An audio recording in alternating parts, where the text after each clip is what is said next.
Ascension Island, 600 miles south of the equator. The small visible top of a mountain, 18,000 feet high, rising from the bed of the South Atlantic. Entirely volcanic in origin, a landscape of cones, craters, cooled lava flows, clinker, grit, and dust. Yellow dust, red dust, white dust, black dust.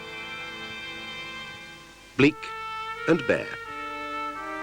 Except for the central peak, Green Mountain, where the almost permanent southeast trade winds bring enough rain for tropical vegetation to grow.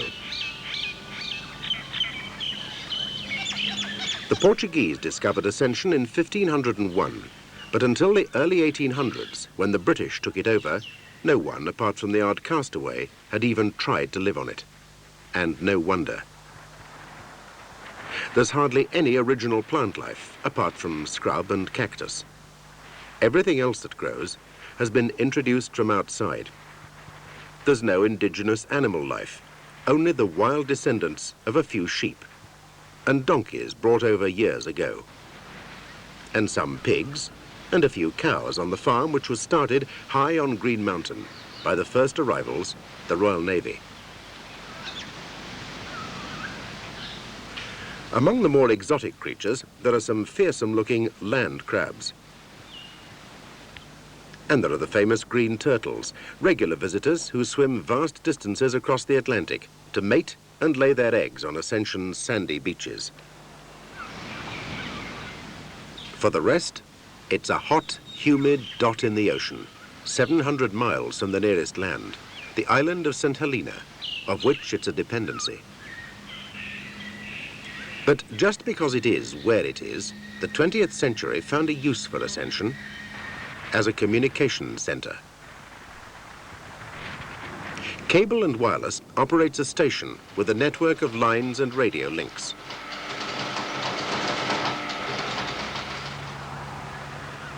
NASA found the island well placed for tracking satellites, its own and other people's. The BBC set up a transmitter for relaying its world service and language services to Africa and South America. And news about Britain. This is London.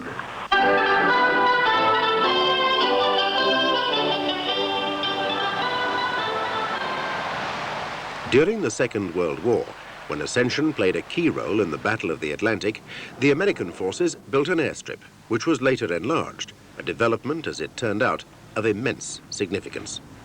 Among other uses, it's now an emergency landing ground for the space shuttle. The main occupation of the population, all of them immigrants on short-term contracts, is servicing these installations.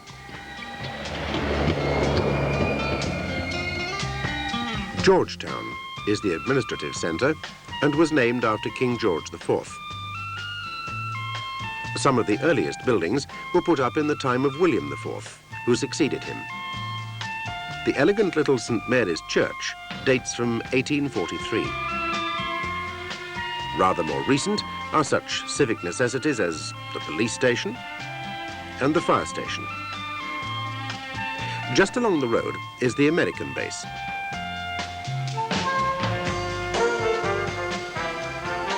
Two Boats at the foot of Green Mountain is purely residential and was begun in the early 60s by the Ministry of Public Building and Works to house BBC staff and their families. It has the only school on the island.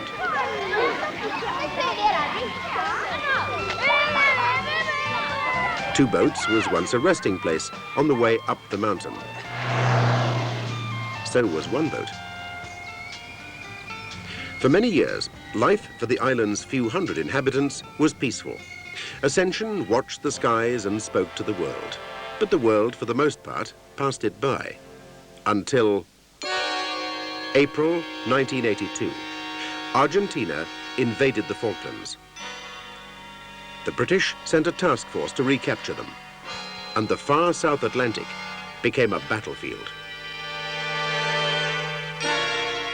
Ascension had a vital role to play, both during the war and for the foreseeable future, as a staging post for men, ships and aircraft. Wide Awake was there with a long runway and the basic facilities, and for a period became the busiest airfield in the world as hundreds of men arrived to service the planes and ships. But Ascension wasn't equipped to accommodate them, and living conditions were rough. The British government took a decision. A permanent, purpose-built camp must be provided as soon as possible. The Property Services Agency was informed of the requirement in July 1982 and given a full brief in September by Director of Quartering RAF and his staff. Decisions of far-reaching importance had to be taken in the Directorate of Defence Services 1. Most immediate was the choice of site from the possibilities available, taking into account the influence of climate. Ascension is a tropical island, but cooled to some extent by the trade winds. Careful siting could take advantage of them to provide good ventilation. Parasol-type roofs with large overhangs would provide protection from the sun. The roof has your location also. Since Ascension has few local building materials, almost everything would have to be shipped out, making use of standardized prefabricated units as far as possible. Conda, with their consultant architects, Norman and Dorbarn, were appointed to detail 3 large steel-framed buildings, and Yorkon of York to produce the individual living accommodation. In December 1982, a contract was signed between PSA Contracts and Fairclough's. Fairclogh International was to develop and construct the camp under a management contract. Yorkon, Condor and Hayden became nominated subcontractors. I think they can comply with our requirements. The whole complex, capable of housing both permanent staff and personnel in transit to or from the Falklands, was to be completed within 12 months. There was no time to lose. Yes, I'm just going to inquire about the bookings. I think probably about 10 seats. Soon, a representative of Fairhurst and Partners, the consulting engineers, was at work on the chosen site, the empty scrubland between Lady Hill and Travellers Hill, 2 of Ascension's 43 extinct volcanoes. There were no spare construction facilities on the island. All equipment required for an early start had to be specially flown out from the UK. Back a touch. Go on. What a contrast. Stansted, in January 1983, the worst of winter weather, and basic plant being stowed into a Belfast aircraft.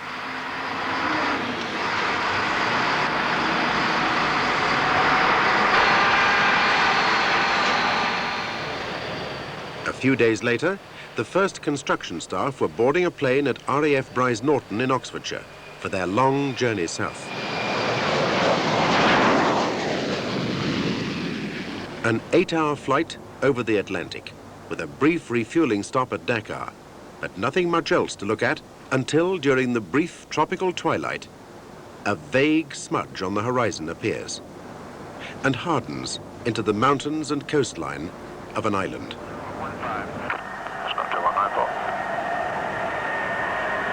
86%. 86.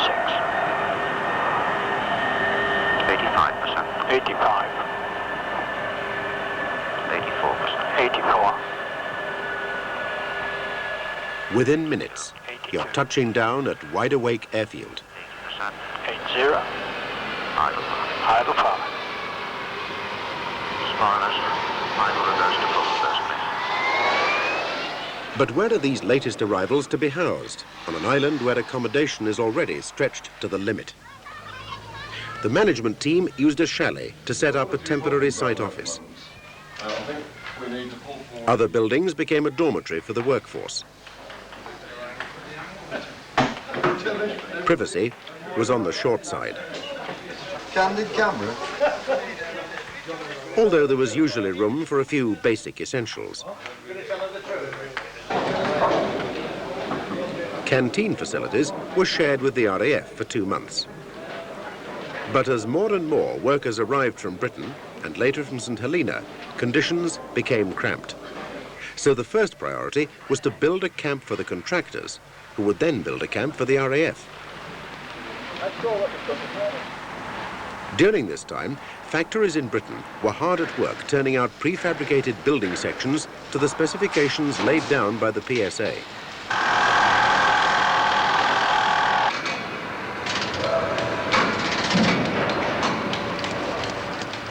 Everything possible was included at the manufacturing stage, down to floor coverings, light fittings, and built-in furniture.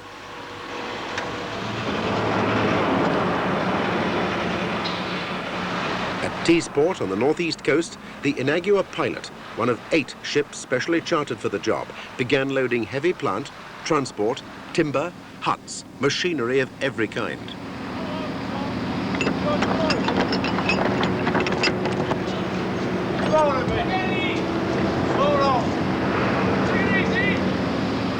The Inagua Pilot left on the 19th of February for a 3-week voyage to arrive in early March.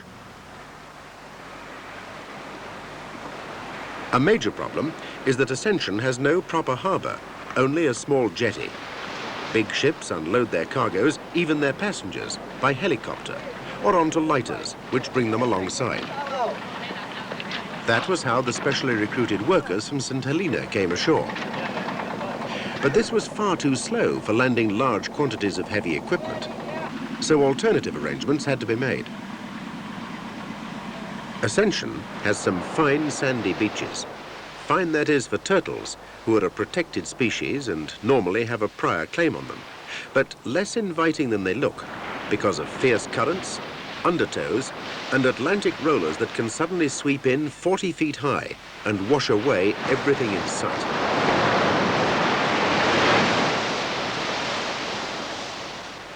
The plan was to exclude the turtles politely from part of the beach in the shelter of the jetty, run the Inagua Pilot onto it, and drive everything except the deck cargo ashore up a ramp and roadway specially designed for the purpose.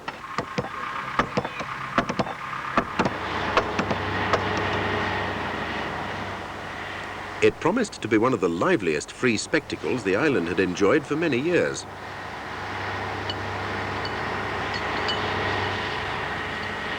Within minutes of the ship's arrival, deck cargo was being lifted onto the jetty, under the appreciative eye of the administrator. Ropes now that are attached to the bottom because they're not getting much control of those top ropes. That's your development technique. Oh yes, well, that's right. There's always a learning curve in these things, isn't there? Well, it's turned out. Down on the beach, as soon as the ramp was in position, the heavy plant could come ashore under its own power.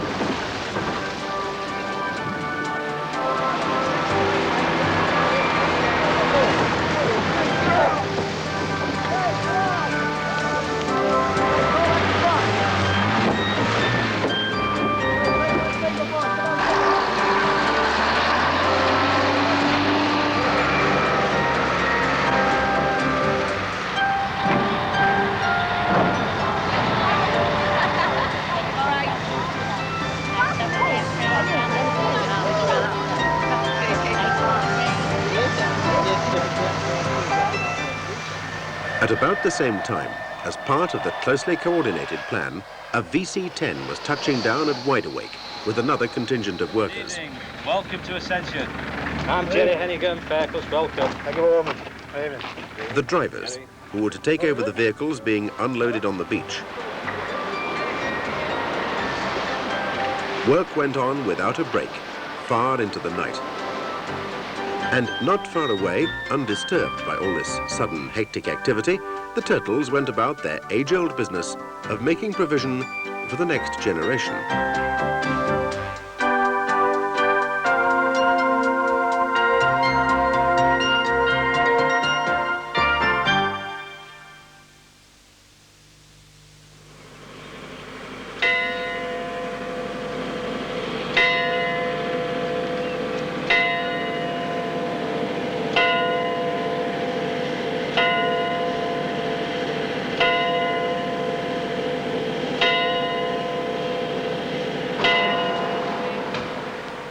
8 a.m. Everything safely ashore. Equipment, housing units, stores. Last night's arrivals are shown what they missed seeing and what they must now get down to. The Inagua pilot, its job done, leaves for home. Inland, the long, bare slope of Traveller's Hill becomes a scene of great activity.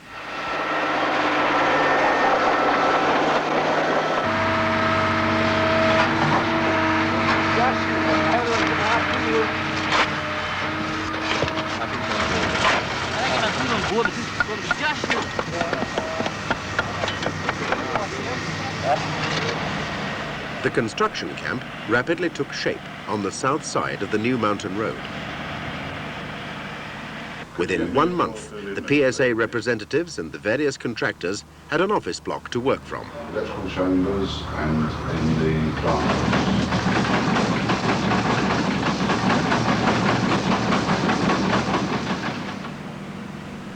The workforce were housed in portable cabins.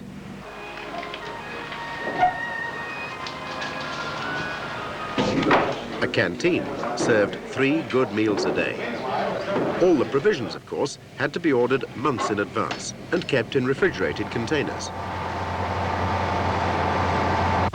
He must be hungry. The Saints, as everyone calls the St. Helenians, had their own accommodation. All camp management and catering facilities were provided by Grand Met. The health of the workers was taken care of in a well-equipped medical centre. And the plant department had the job of keeping all the vehicles in good shape for the conditions they had to contend with on this rocky, rugged terrain. At this stage, all power for the camp was supplied by diesel generators, never silent by day or night. Because it will take that much longer to get the job done, getting into rock, and I think the best solution, if we can aim for this, is In Britain, meanwhile, there were still urgent decisions to be taken at the PSA headquarters on the final design of the RAF accommodation. Drainage problem for stewards. That's right. I think we could, A series of meetings with consultants, contractors and quartering staff RAF had to settle the details of important services: drinking water storage, power supplies, effluent disposal, laundries, a sports building, a swimming pool, sports fields and irrigation for plants. The general layout, although I think that's probably more your province than mine, I think it really doesn't start for me until such time as we get down to the plant itself. because water is very expensive here, we've got to preserve as much as we can. We'll want some for irrigation, presumably. Is there any other way we can use other sorts of water? While these planning sessions decided the final details and studied the survey information, back on Ascension,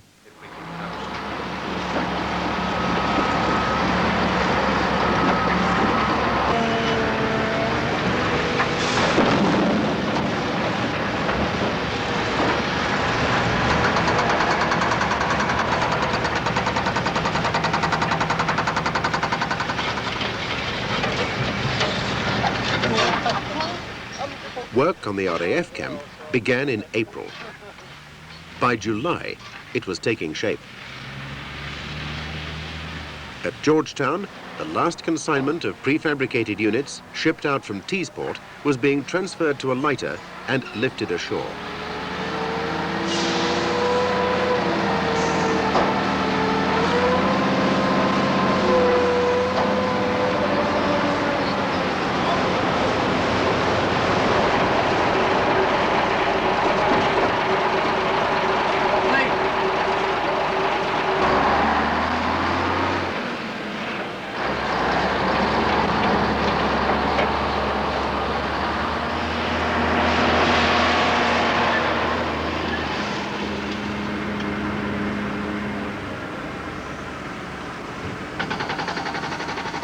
On arrival at the site, they were being positioned on prepared foundations raised above the ground, so as to make the best use of the cooling breeze which tempers Ascension's heat.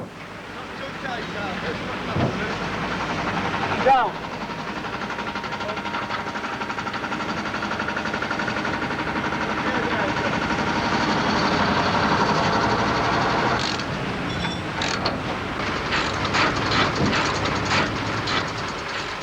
specialised tasks were undertaken by UK tradesmen.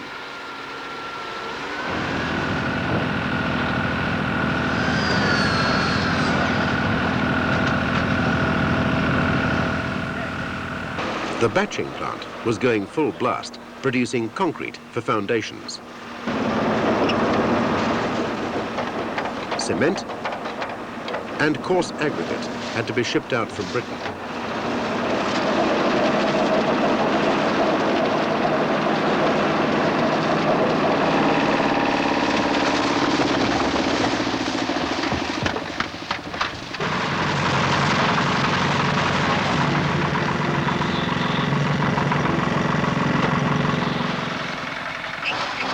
Apart from cement, raw materials for block making presented no problems.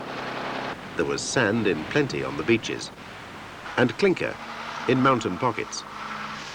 The plant was turning out 1,000 blocks a day.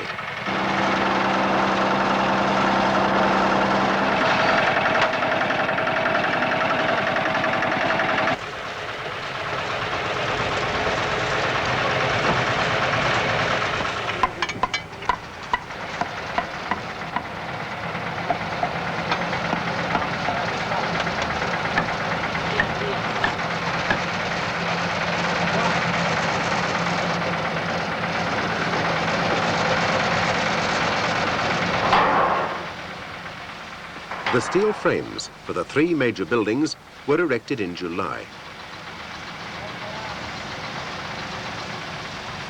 Work on the NAFI was well advanced.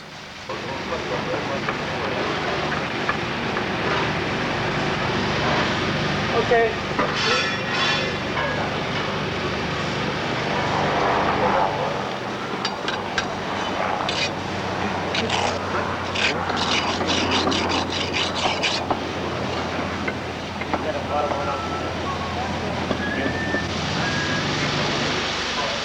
One of Ascension's difficulties, in spite of frequent tropical showers, had always been water supply, and the sudden planned increase in population would accentuate it.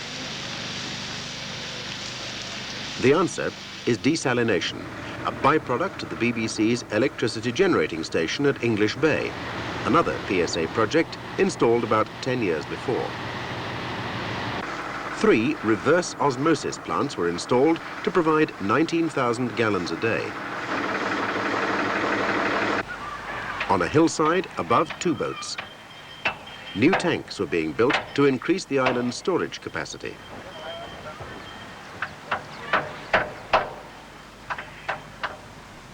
And a pipeline was laid to carry supplies around the hill and down to the camp. One of the earliest buildings to be completed was the sports hall. Very necessary on a remote island with few other recreational facilities. There had, of course, been a number of football matches. RAF versus the contractors. There was also cricket, played on a concrete pitch laid down many years ago by a naval garrison. And there was the golf course, once certified by the Guinness Book of Records as definitely the world's worst. A quieter pastime was watching some unusual fishing activities down on the jetty. Or you could pursue natural history studies on the beach. Newly hatched, with only a slight chance of avoiding his natural enemies and growing to full size, but as plucky and chirpy as they come.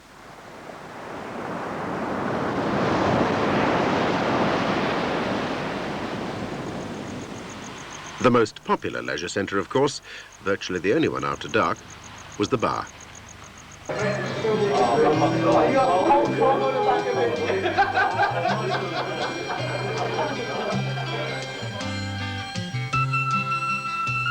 No problems with empty beer cans. PSA gardeners had found a good use for them. These shrubs, and many more, were being raised for planting out round the RAF camp when the time was ripe.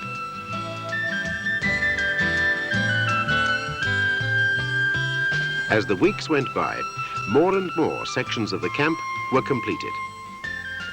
On a number of the buildings, as with these ablution blocks, the fierce heat of Ascension's midday sun was to be turned to good account by installing solar panels to heat the water.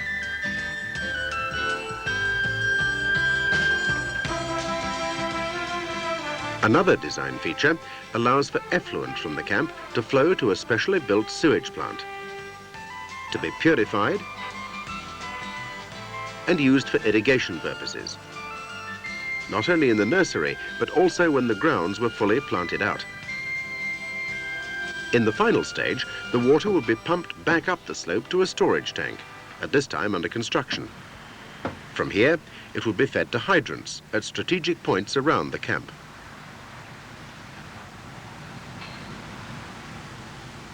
To protect the site from marauding sheep and donkeys, cattle grids were being built. And the whole camp was surrounded by a perimeter fence. December 1983, the deadline for occupation of the camp. And here is the camp, in being, handed over in time for Christmas, and a going concern.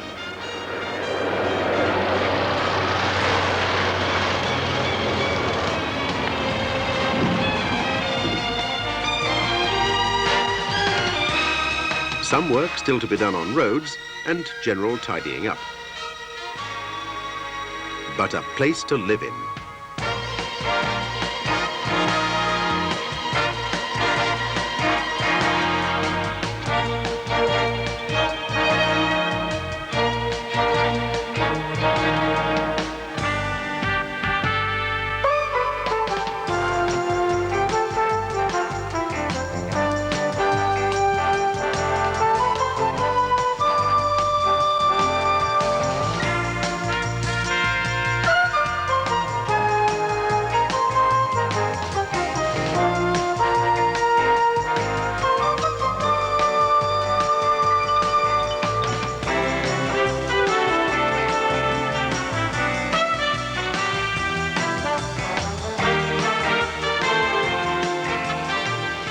A place with pleasant surroundings to eat in.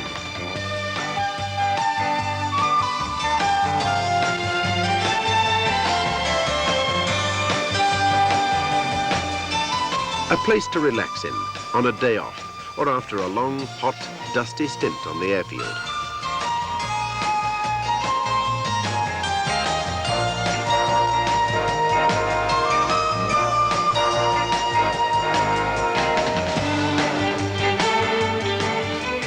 And there's the story of the camp on Traveller's Hill. December 1982, an empty site. A contract signed in Croydon. The blueprint still being worked on.